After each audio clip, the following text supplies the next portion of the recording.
কালকে সকাল 8টা থেকে আমরা যখন দেশে যাওয়ার জন্য আমাদের ইঞ্জিনটা দ্রুতভাবে চালাইছি, তখন আমাদের ইঞ্জিনটা নষ্ট হয়ে গেছে। তখন বাংলাদেশ নৌবাহিনী আমাদেরকে সেখান থেকে উদ্ধার করে সুন্দরবনের গ্রিন পয়েন্টে নিয়ে আসে। সেই জন্য আমরা বাংলাদেশ নৌবাহিনীকে আন্তরিকভাবে ধন্যবাদ জানাই। বাংলাদেশ নৌবাহিনী বাংলাদেশের সমুদ্র ও সমুদ্র উপকূলীয় অঞ্চলে সার্বিক নিরাপত্তা রক্ষায় সর্বক্ষণিক নিয়োজিত রয়েছে। এরই ধারাবাহিকতায় অদ্য আনুমানিক 08:30 ঘটিকায় বাংলাদেশের জলসীমায় বাংলাদেশ নৌবাহিনী জাহাজ অপরাজেয় কর্তৃক নিয়মিত টহল কার্যক্রম পরিচালনার সময় এপি মদিনা 6 নামক একটি দেশীয় মাছ ধরা ট্রলারকে ইঞ্জিন বিকল হয়ে ভাসমান অবস্থায় দেখতে পায়। পরবর্তীতে নৌবাহিনী জাহাজ উক্ত বিকল ট্রলারটিকে উদ্ধার করে সফলভাবে টোয়িংয়ের মাধ্যমে সুন্দরবন সংলগ্ন হিরন পয়েন্টে নিয়ে আসতে সক্ষম হয়।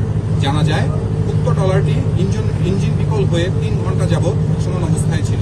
বর্তমানে বিকল ট্রলারটিকে বাংলাদেশ কোস্টগার্ডের নিকট হস্তান্তর প্রক্রিয়া চলমান রয়েছে।